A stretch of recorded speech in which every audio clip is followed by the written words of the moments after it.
र नटराज कला केन्द्रकी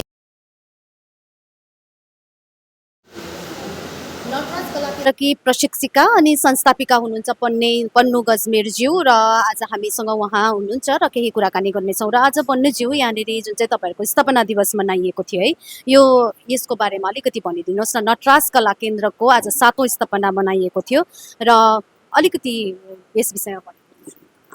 यो नटराज कला केन्द्र चाहिँ हामीले फर्स्ट स्थापना गर्दाखेरिको चाहिँ 2019देखि सुरु गरेको हो है।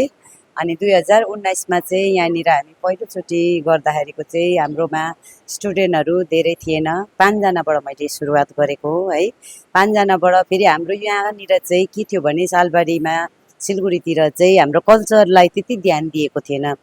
अनि यहाँ अरू डान्सहरू त धेरै सिकाइने गरेको थियो, तर यहाँ भने चाहिँ हाम्रो कल्चर, हाम्रो नेपाली डान्सहरू, फोकहरू है, जस्तै अब कथक डान्सहरू पनि सिकाइन्थ्यो, तर अब मेन चाहिँ नेपाली प्योर नेपाली डान्सहरू सिकाउने चाहिँ यहाँनिर नृत्य केन्द्रहरू चाहिँ थिएन।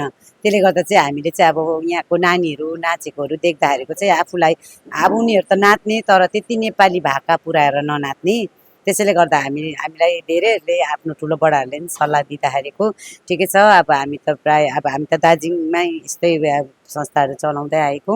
अनि त्यताबाट नै अब हामीले एउटा यहाँ पनि खोल्नु पर्ने रहेछ, यहाँको नानीहरूलाई पनि हामीले आफ्नो भाषा होइन, एउटा आफ्नो भाषा संस्कृति सिकाउनु पर्ने रहेछ भनेर चाहिँ हामीले एउटा यहाँनिर अब लुन त अब आफ्नो अब नेपाली कल्चर सबलाई सिकाउनु मनपर्छ र फेरि आफू नृत्याङ्गना भएकोले गर्दा नृत्यमा नै अब रुचि राख्ने नानीहरूलाई लिएर हामीले यो नटराज कला केन्द्र चाहिँ स्थापना गरेको। आज 7औं स्थापना दिवस, धेरै खुसी। हजुर हजुर, अब नाइन भन्दै अब हेर्दा 7 वर्ष बितिसकेछ है।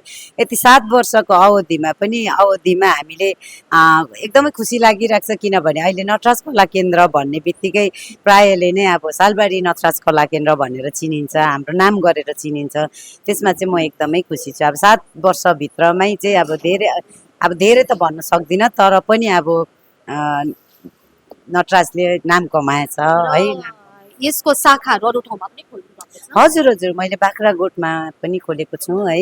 अनि हाम्रो शाखा तपाईँको दार्जिलिङ नृत्य कला केन्द्र अघि देखिहाल्नुभयो, नटराज कला केन्द्र मेरो अनि मेरो दिदीको चाहिँ नृत्य कला केन्द्र, दुईजना ब्रान्च छौँ।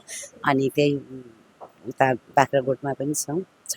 हुन्छ, धेरै धेरै धन्यवाद अनि तपाईँलाई धेरै धेरै शुभकामना। हजुर, शुभकामना छ सम्पूर्ण मेरो नानीहरूलाई, साथै अनि म मेरो प्यारेन्ट्सहरूलाई एकदमै धन्यवाद दिन चाहन्छु। अनि यहाँ आज हामीलाई अब एकजनाले त यो काम गर्न धेरै गाह्रो हुन्छ है। स्थापना दिवस भनेपछि अब सानो गरौँ भन्दा ठुलो भएर जान्छ र हाम्रो सबै नटराजको सबै फ्यामिलीलाई सम्पूर्ण है, साथै हामीलाई सघाउनु हुने हाम्रो वेल विसरहरू सबैजनालाई म धन्यवाद दिन चाहन्छु।